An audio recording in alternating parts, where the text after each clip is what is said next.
Right now, and I mean literally today, diplomats from the United States and Iran are sitting across from each other in Geneva, Switzerland, trying to figure out if we're heading towards a nuclear deal or a nuclear war.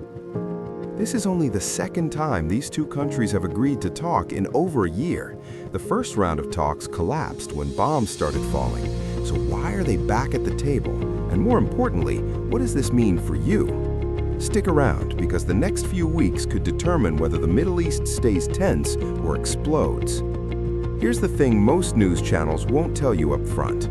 This isn't just a story about Iran and America.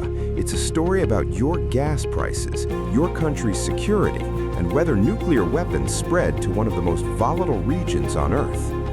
Iran sits on some of the world's largest oil reserves. It controls access to the Strait of Hormuz, the narrow waterway that roughly 20% of the world's oil passes through every single day. A conflict here doesn't stay over there. And then there's the nuclear part. Iran has been enriching uranium, the stuff that goes into nuclear bombs, at levels the world has never seen from them before. In late 2024, the UN nuclear watchdog found an unprecedented stockpile of highly enriched uranium with, quote, no credible civilian purpose.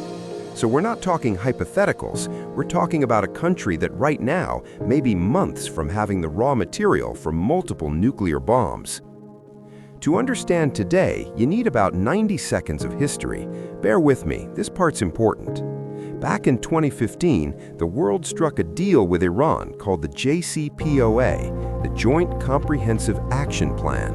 In plain English, Iran agreed to slow down its nuclear program, and the world agreed to ease the crushing economic sanctions that were strangling their economy. Then, in 2018, President Trump tore that deal up. His argument, it was too weak. It only delayed Iran from getting a bomb. It didn't permanently prevent it. So he walked out, slapped even harsher sanctions back on, and called it maximum pressure. Iran responded by ramping up enrichment. By 2024, they were enriching uranium to 60% purity. You only need 90% for a weapon, so that's uncomfortably close. Then came the chaos of 2025. Trump came back, wrote a letter directly to Iran's supreme leader, Khamenei, and said, let's talk or else. Talks started. Then Israel launched a 12-day military strike on Iran, bombing nuclear facilities and killing top military commanders.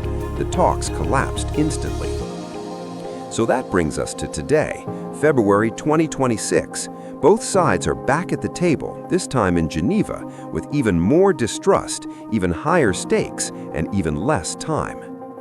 On the American side, Steve Witkoff, Trump's special envoy, and Jared Kushner, yes, Trump's son-in-law, are leading the U.S. delegation. Secretary of State Marco Rubio is watching closely.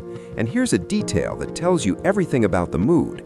At the first round of talks in February, America sent Admiral Brad Cooper, the head of U.S. military forces in the Middle East, in full-dress uniform. They literally brought the general to the peace talks.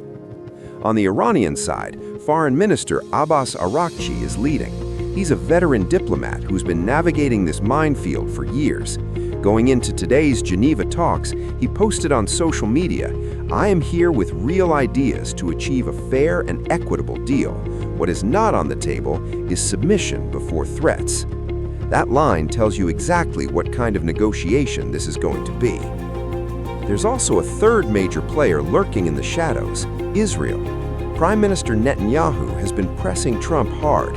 He doesn't just want a nuclear deal.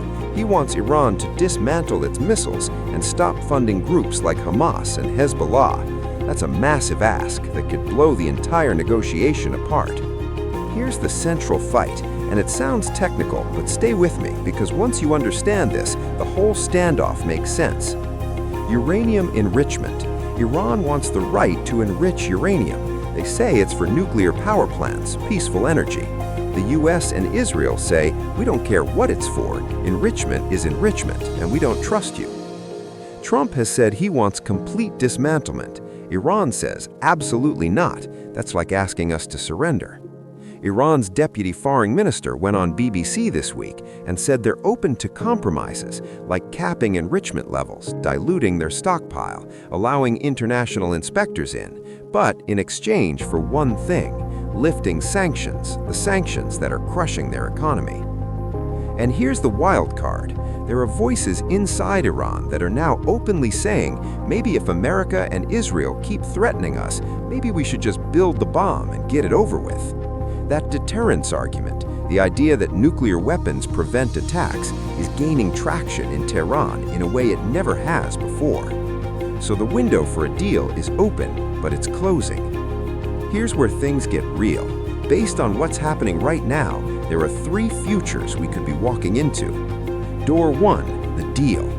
Iran agrees to cap enrichment, hand over its stockpile of highly enriched uranium to a third country, possibly Turkey, allow full IAEA inspections, and in return, the US lifts sanctions and gives Iran relief.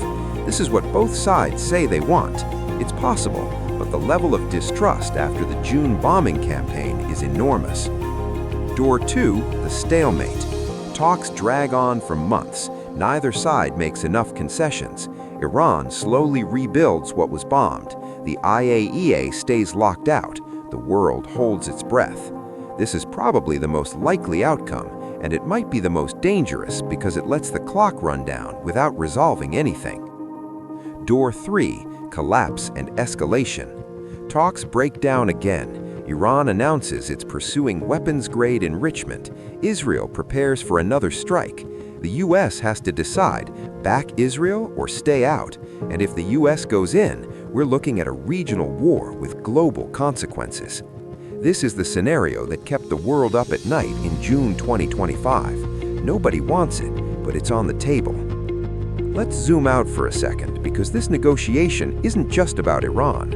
If Iran gets a nuclear weapon, or even if the world believes they're about to, Saudi Arabia has already said they'll pursue their own, then Turkey, then Egypt.